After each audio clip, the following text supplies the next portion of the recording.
సినీ నటుడు మోహన్ బాబు ఇంట్లో మళ్లీ అలజడి రేగింది. కొన్ని రోజుల ముందు మంచు విష్ణు, మనోజ్లు ఢీ అంటే ఢీ అంటూ బౌన్సర్స్తో గొడవలకు దిగిన విషయం తెలిసిందే.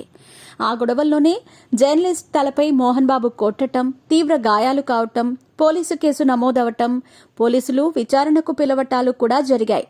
అయితే పోలీసుల మందలింపుతో అంతా సద్దుమణిగిందనుకుంటే మంచు మనోజ్ మరోసారి సంచలన ఆరోపణలతో పోలీస్ స్టేషన్ మెట్లెక్కాడు.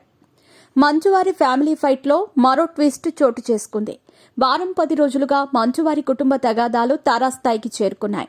ఒకరిపై ఒకరు పోలీస్ స్టేషన్లలో ఫిర్యాదులు చేయటం, దాడులు చేసుకోవటం, వాయిస్లు రిలీజ్ చేయటం, అబ్బో చాలా పెద్ద కథే నడిచింది. అయితే పోలీసులు సీరియస్గా తీసుకుని విచారణకు పిలిచి మనోజ్కు, విష్ణుకు కాస్త గట్టిగానే మందలించటంతో పాటు మనోజ్ను బైండ్ ఓవర్ చేయటంతో గొడవ కాస్త సద్దుమణిగిందనుకున్నాం. కానీ ఈరోజు మనోజ్ మళ్లీ ఫిర్యాదు చేయటం, అది కూడా సంచలన ఆరోపణలు చేస్తూ కంప్లైంట్ ఇవ్వటం ఇప్పుడు మరోసారి చర్చనీయాంశంగా మారింది. శనివారం రోజు మోహన్ బాబు భార్య పుట్టినరోజు సందర్భంగా జల్పల్లిలోని నివాసంలో రాత్రి సమయంలో మంచు మనోజ్ తన స్నేహితులతో కలిసి పార్టీ చేసుకున్నారు.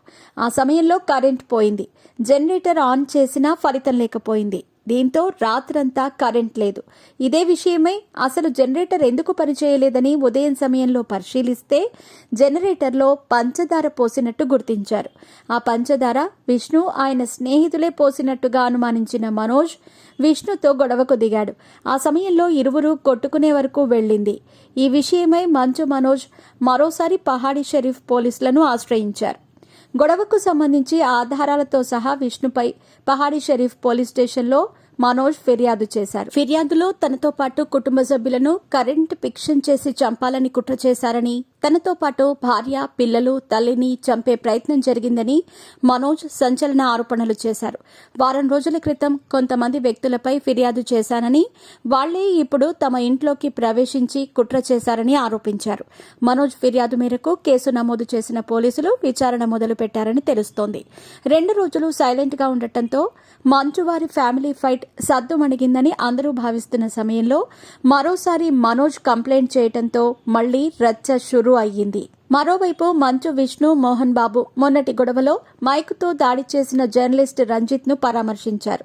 చికిత్స పొందుతున్న ఆసుపత్రికి వెళ్లి రంజిత్ తో పాటు ఆయన కుటుంబాన్ని పరామర్శించారు.